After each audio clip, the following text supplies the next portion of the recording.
नमस्कार दोस्तों, जय हिंद। आप सभी का एक बार फिर से संस्कृत सारथी चैनल पर हार्दिक स्वागत एवं अभिनंदन करते हैं। दोस्तों, पहले तो हम माफ़ी चाहेंगे, क्या वीडियो जो है 2 दिन बाद आज फिर से रिकॉर्ड करना शुरू किए हैं, कुछ समस्याएं हो गई थी। तो चलिए शुरू करते हैं इस वीडियो को और देखते हैं कि क्या कुछ है इसमें, कुछ नया देखने को मिल रहा है। तो यहाँ पर हम जो बिहार टेट वाली जो साइट है, BSB टेट, इसकी होम साइट पे हैं और यहाँ पर ये देखने को मिल रहा है, जैसे कहा गया था कि 12 से जो संशोधन की प्रक्रिया होगी, यदि आपके फॉर्म में कोई गलती हो गई है, कोई त्रुटि हो गई है, तो आप इसे संशोधन कर पाएंगे अपने फॉर्म में। जी हाँ दोस्तों, यहाँ पर ये हमने ये होम साइट यहाँ पर खोल रखा है और यहाँ पर संशोधन से संबंधित कुछ सूचना स्क्रीन पर प्रदर्शित हो रही है। तो चलिए इसे हम पढ़ लेते हैं, क्या कुछ है। देखिए दोस्तों, यहाँ पर ये नोट लगा दिया गया है।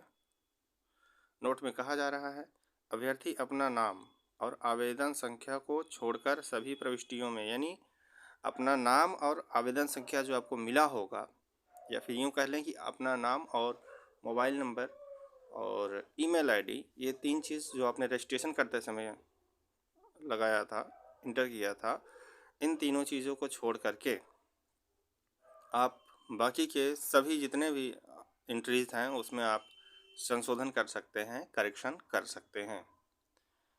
तो चलिए आगे बढ़ते हैं।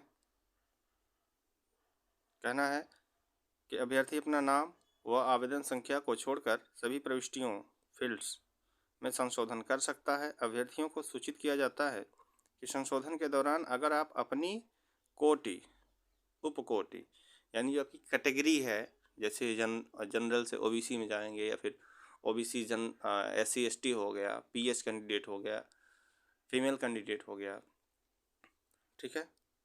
तो ऐसे अभ्यर्थियों के लिए क्या है, यहाँ पे इसको थोड़ा सा और जूम कर ले रहे हैं।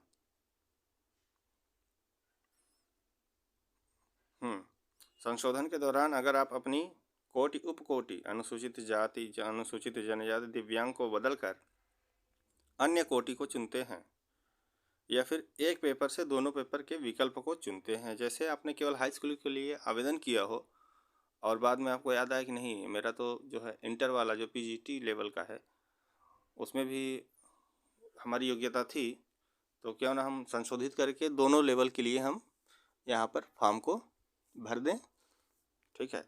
तो ऐसे में, या फिर आप जनरल कैटेगरी थे, या फिर SC ST कैंडिडेट में आपका गलती से फॉर्म पड़ गया था और आप जनरल कैटेगरी में जा रहे हैं या फिर OBC कैटेगरी में जा रहे हैं, तो जो फीस की अंतर राशि होगी, जैसे 940 रुपये एक पेपर का था और अन्य कैटेगरियों में इसका फ़ीस कम रखा गया था, ठीक है।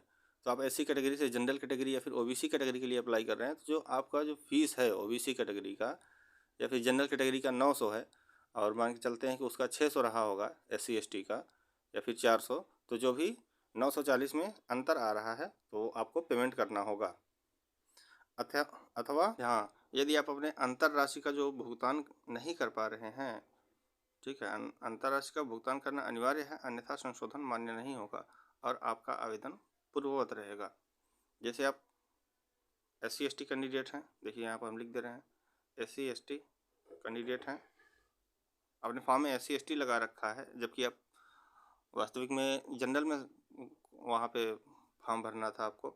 तो ऐसे में क्या होगा कि SC ST का फीस यदि आपने 400 रुपये पेमेंट कर रखा है और अब फॉर्म में करेक्शन करके जनरल में जा रहे हैं, ठीक है, तो इन दोनों में जैसे जनरल की फ़ीस जो है 940 रुपये रखी गई है, तो 940 माइनस 400 करके बाकी जितना फीस आपकी बच रही है उसका पेमेंट यदि आप नहीं करते हैं, तो आपका जो है फॉर्म जैसे आपका पहले था SC कैंडिडेट में वैसे ही माना जाएगा, कोई भी संशोधन यहाँ पे स्वीकार्य नहीं किया जाएगा। अब बात कर लें उन अभ्यर्थियों के लिए जिनका केवल फॉर्म में कोई ना कोई करेक्शन ही है, उनको अपनी कैटेगरी में संशोधन नहीं करना है, तो ऐसे में उनके दिमाग में जा रहा होगा क्या हमें भी पेमेंट करना है। तो बिल्कुल नहीं दोस्तों, आपको कोई भी पेमेंट संशोधन के लिए नहीं करना है। यदि आप अपनी कैटेगरी बदलते हैं फॉर्म के लिए, या फिर लेवल 1 जो इसमें जो हाई स्कूल का है +2, दोनों में से कोई आपने एक ही आवेदन करते समय किया हो, ठीक है, केवल दूसरे नंबर को का किया है, और आपको फिर बाद में ध्यान आता है कि नहीं हमें तो 1 और 2 दोनों करना है, या फिर आपने केवल 1 नंबर को किया है और बाद में याद आता है कि नहीं यार हाई स्कूल के साथ तो हमारा पीजीटी भी था, एमए भी था, तो ऐसे में हमें दोनों के लिए अप्लाई करना था। तो अगर आप दोनों में से कोई एक पेपर अप्लाई किए हुए हैं और संशोधन में दोनों विकल्प चुनते हैं कि नहीं हमें दोनों का जो पेपर देना है, तो ऐसे में दोनों को जोड़ने के बाद, जैसे आपने पहले पहले का पेमेंट कर दिया है, दूसरे का नहीं किया है, तो ऐसे में पहले का तो पहले ले लिया गया है, लेकिन दूसरे का जो पेमेंट है उसमें ऐड होगा और दूसरे का पेमेंट आपको करना ही करना है, तभी आपका जो संशोधन है स्वीकार किया जाएगा। ठीक है, तो यहाँ पर केवल 2 बातें थीं। यदि आप अपनी जो है कैटेगरी बदलते हैं, ठीक है, यहाँ पर ये देखिए हम यहाँ पे अंडरलाइन ही कर दे रहे हैं। यदि आप अपनी कैटेगरी में परिवर्तन करते हैं, अनुसूचित जाति जनजाति पीएच से ओबीसी अथवा जनरल में जाते हैं, तो आपका जो अंतरराष्ट्रीय है भुगतान का फीस का, वो आपको भुगतान करना है। और नहीं तो एक पेपर से दोनों पेपर यदि जा रहे हैं तो आपको अंतरराष्ट्रीय का भुगतान करना है। ठीक है, चलिए इस वीडियो को थोड़ा सा आगे बढ़ाते हैं, देखते हैं और क्या है। कहना है एस्टेट 2024 के सभी अभ्यर्थियों को सूचित किया जाता है कि आप अपने आवेदन पत्र में फ़ोटो एवं सिग्नेचर की अनिवार्य रूप से जांच कर लें कि वह सही और स्पष्ट है अथवा नहीं। यदि सही और स्पष्ट है तब तो कोई बात नहीं, यदि सही और स्पष्ट नहीं दिख रहा है तो आप क्या करेंगे, पुनः लॉगिन करेंगे और सही फॉर्मेट में फ़ोटो और सिग्नेचर फिर से अपलोड करेंगे। अन्यथा उक्त के अभाव में जो कहा गया है कि फ़ोटो और सिग्नेचर आपका सही नहीं दिख रहा है, विजिबल नहीं है, तो उक्त के अभाव में आपका प्रवेश पत्र गलत निर्गत होगा और परीक्षा के समय परेशानी का सामना करना पड़ सकता है। ठीक है, और यहाँ पर कहना है कि यह संशोधन का अंतिम अवसर होगा, इसके बाद संशोधन का कोई भी अनुरोध विचारणीय नहीं होगा। आप चाहे जो कुछ भी कर ले, संशोधन का मौका आपको नहीं दिया जाएगा। ठीक है दोस्तों, चलिए आगे बढ़ते हैं और क्या कुछ है। तो यहाँ पर जो भी पेमेंट से संबंधित था ये सूचना, इस पर पहले ही वीडियो बन चुकी है।